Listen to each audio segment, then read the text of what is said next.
रस्ते खराब म्हटलं की आपल्याला समजून जातं की आता सरकार येईल, योजना मंजूर होईल, निधी मिळेल आणि मगच काम सुरू होईल. पण छत्तीसगड मधल्या डोंगराळ भागात असं एक गाव आहे जिथे लोकांनी हे सगळं नाकारलं आणि स्वतःच रस्ता बांधून टाकला.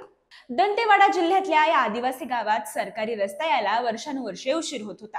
पावसाळ्यात मुलांना शाळेत जाता येत नव्हतं, आजारी लोकांना रुग्णालयात न्यायचं तर वाट नव्हती. शेवटी गावकऱ्यांनी ठरवलं, सरकार येईपर्यंत थांबायचं नाही, आपणच रस्ता बांधायचा. म्हणून सगळे मिळून फावडं, कुदळ, घमेली घेऊन डोंगर फोडायला लागले. कष्टाने त्यांनी 15 किलोमीटरचा रस्ता फक्त सामूहिक मेहनतीने उभा केला. हा रस्ता फक्त मातीचा नव्हता, तो होता निर्णयाचा, एकतेचा आणि आत्मसन्मानाचा रस्ता. तुम्ही पाहत आहात हलकं फुलकं विषय, हलके फुलके पण विचार करायला लावणारे. कधी वाट बघण्यात वेळ जातो, पण कधी वाट निर्माण करण्यात इतिहास घडतो.